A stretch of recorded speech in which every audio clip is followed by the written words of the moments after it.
Hey guys, today I'm doing my monthly makeup ranking for November. I have 17 different things to rank for you. I'm gonna put the number of the products on the screen because I did make my list and now I realize I forgot a product.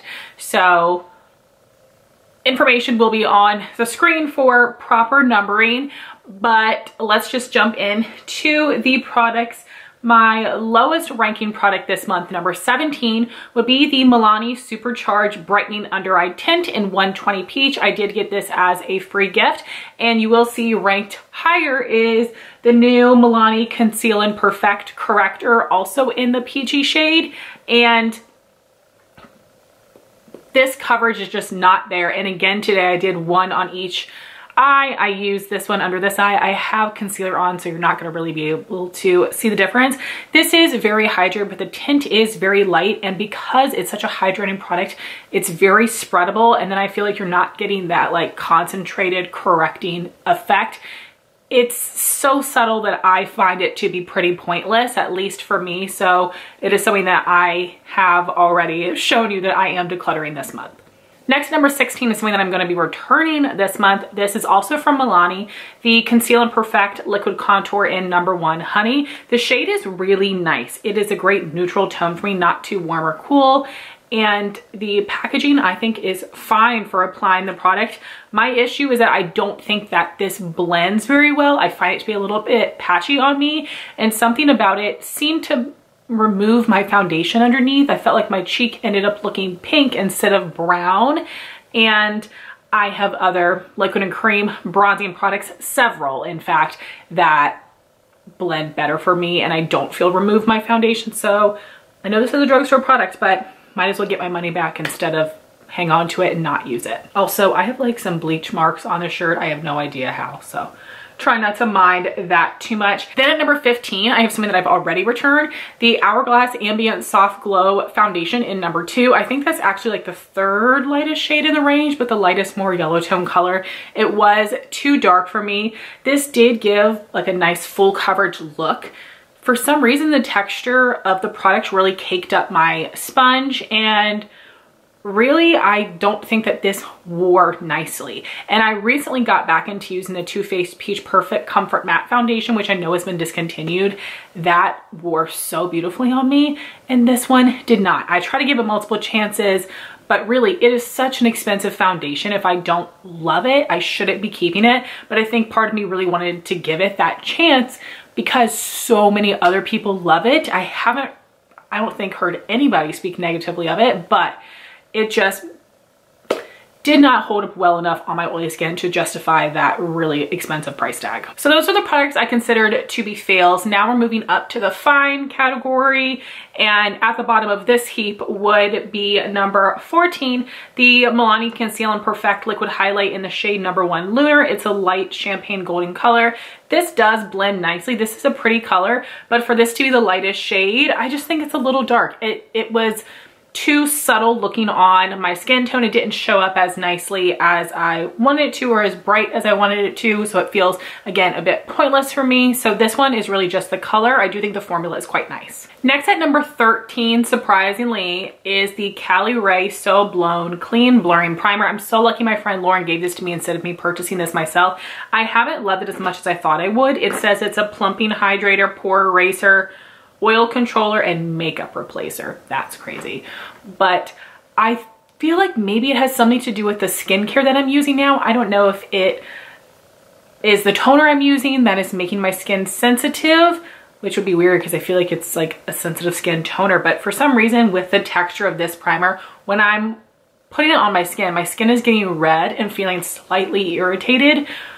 And I had that happen with some other products too, but it happens like every time with this. I don't think it's a formula thing with this. I think it's just something about the texture and it not being as spreadable. So then I was using more product and that helped. But I really think it is the skincare that I'm using. So I want to test this more. I don't feel like I can really test this fairly, but today I did use this underneath of the Caliray Free Dreaming Skin Wellness Diffusing Tint in the color number 2. I do think that this is a really nice match together. I do think that the consistency of this does help kind of like make the skin tint adhere to your skin. Every time I go back to using this, I think it looks so pretty. It just blends into the skin so nicely, gives more coverage than you would think. I do like this combo. And the next is another primer at number 12. This is the Dior Backstage Face and Body Primer. I actually just used my last application today because the product at the top I cannot get to with the spatula or with a Q-tip. I've tried. But this is a nice primer. It has a very, very light scent, which I think is pretty good for a designer brand. They tend to put so much fragrance in their products. And this is a little bit more slippy of a primer. It's not like a super slimy silicone, but it's just kind of easier to blend into the skin. I don't notice it doing much for me. I just like the texture of it. I would use up another mini, but I wouldn't get this as a 100-point perk or purchase it or anything like that. But this was quite nice to use. Then at number 11, I have the products I was sent from Beaubble. And this is their lip contour wand in light medium. They also have a medium deep shade. I did use this today. I just went right around the lip line. I tend to go a little bit more on the inside than the outside just because I'm scared of looking crazy. And I do think that this gives a nice subtle contour, some really pretty fullness to the lips. It is a very unique product, so I do enjoy this. However, I don't see it being something that I'm going to reach for all the time. It's something that I'm going to have to be like conscious about doing, but I do like the effect when I do use it. And then also from Beaubble, I have their collab with Ellie. These are the lip plumping oils.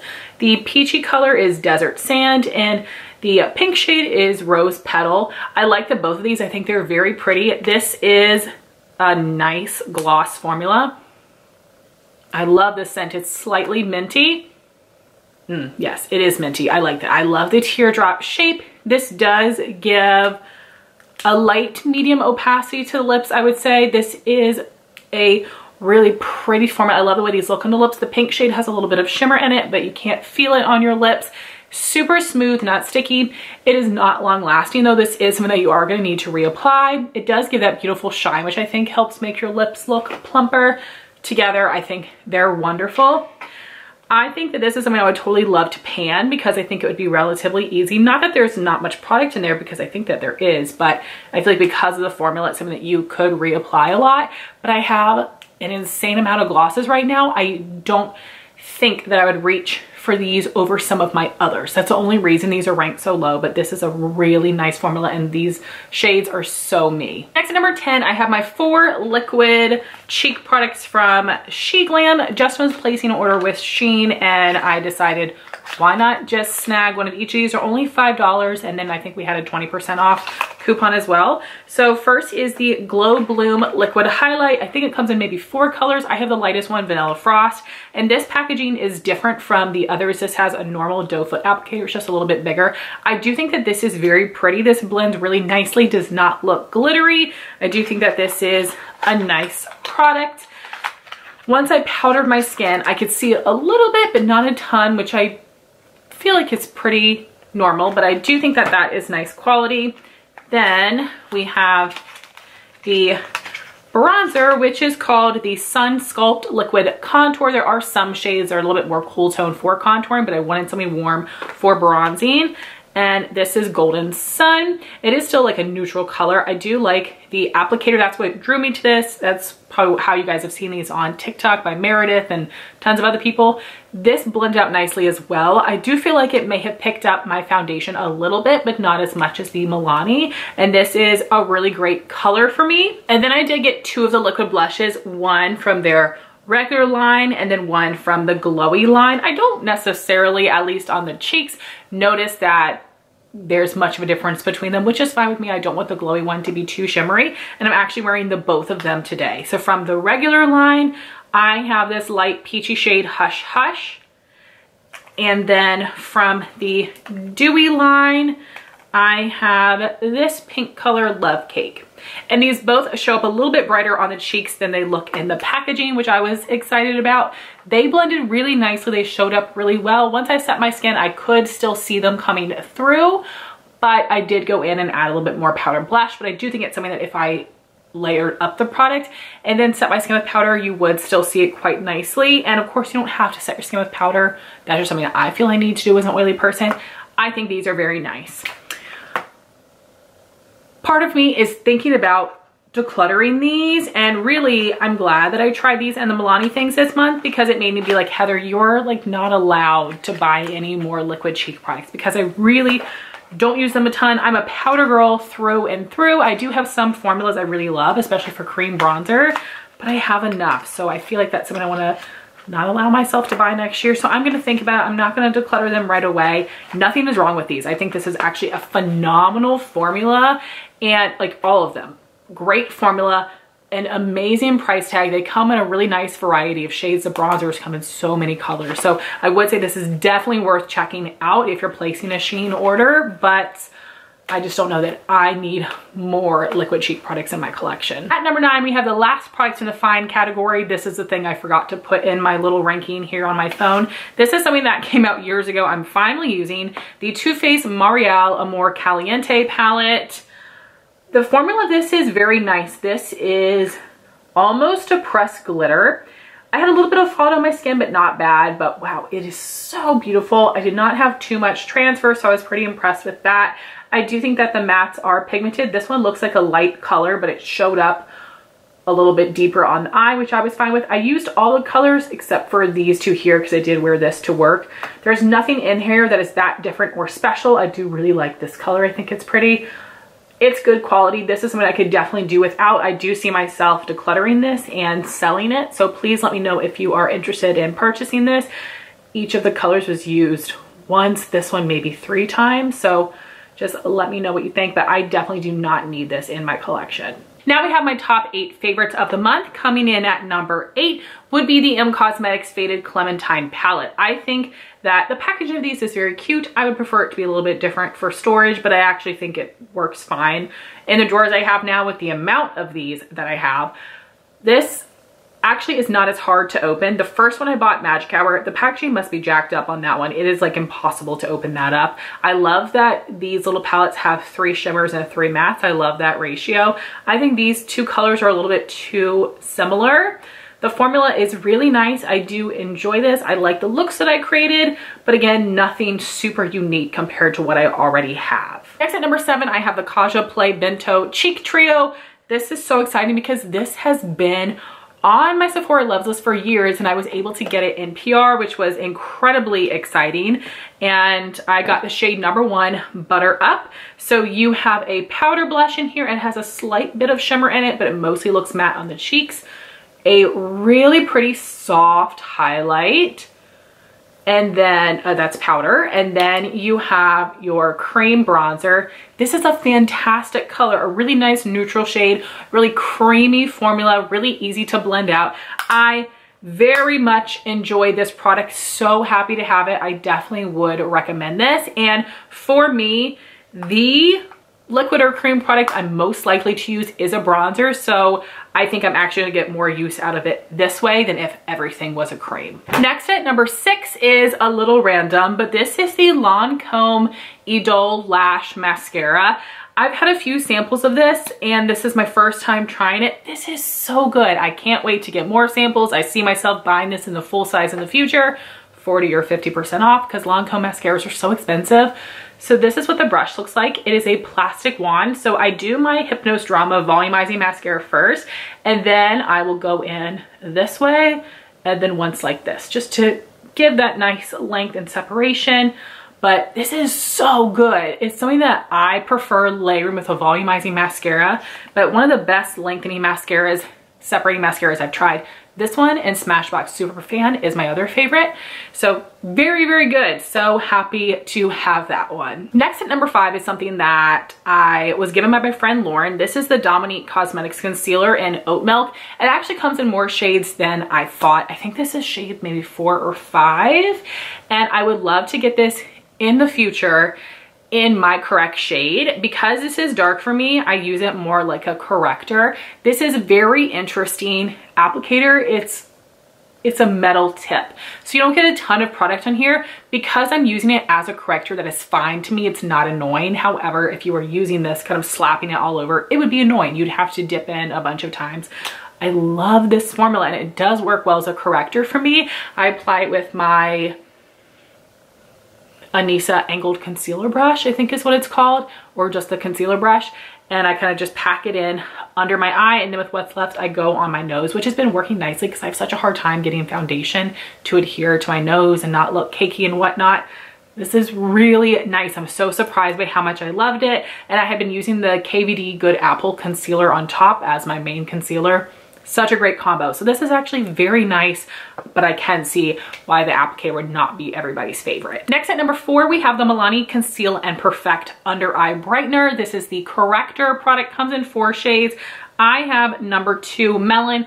Gets very messy, but I like this one. This is a thicker product. It does actually correct more, but it still blends out nicely. It doesn't look heavy or cakey or creasy under the eye. It's something that I would use up, maybe not repurchase. I don't think, luckily, as of right now, my dark circles aren't bad enough that I need a corrector. I can get away with just using more of a medium to full coverage concealer, but this is not a product I'm gonna return. I do like this. I will keep it and use it up. Next at number 3 is a surprise favorite for me, the Glamlite Dirty Martini palette. The other Glamlite palettes I've tried, Ice Cream Dream and Michaela Volume 1, I didn't love that much. I think their shimmers are amazing, but the mattes were not impressive to me. You would think that these mattes, because they're freaking green, would be harder to work with. I didn't have that much trouble. However, most of the time I just use the mattes on my lower lash line, except today I used transition color and crease, and I think that they worked out really nicely. So that has to do with the formula, not my skills, because I'm not the best with blending some mattes, but the colors in here are really beautiful. I used a lot of them, not all of them, and these I think are super wearable with some brown shadows for transition crease outer corner, which is what I did when I wore this to work. This has made me want to give Glamlite palettes a second chance. I still, you know, I'm not going to go hog wild, but they do have good sales now and again. But if you've been interested in this palette, I think it's very pretty. And even though there are so many greens in here, I do think they all look different on the eyes. Next at number 2, we have the Flower Beauty Jungle Lights palettes. I have the Desert Lights, the neutral one, and I absolutely love it. This is stunning. I love all the colors in here. I wore these two together, this one on the outer third. It's a little dark, my preference. This is incredible, stunning. These are all my perfect type of tones. This is one of the best shimmer formulas ever. It is so foiled and pigmented on the eye, really punches up an eye look. I feel like everybody needs this one in the Desert Lights in their collection. And then at number 1, we have a very simple neutral palette, the Athr Beauty Citrine Crystal Quad. And you guys may have seen that the matte color Midsummer I've been using basically all month long as an outer corner shade whenever I'm using Anastasia, Birkin, and Bengal in the crease. The shades just work so perfectly together. It's such an amazing matte formula, blends really nicely. I love the 3 shimmers in here, very pigmented, metallic, great neutral everyday looks. I really hope Athr Beauty comes out with more palettes. I'm interested in picking up some more. I do have a different palette I reviewed over the summer, one of the full-size ones. It's so nice. So come on, Athr Beauty. This is a fantastic product. So guys, those are my thoughts on all the new products I tested out this month. I would love to hear your thoughts if you've tested these things in the comments down below, and I would love to hear from you. What new things have you tried recently and what were your thoughts on them? I want to thank you guys so much for watching this video. Please like, comment, and subscribe, and I'll talk to you soon. Bye guys.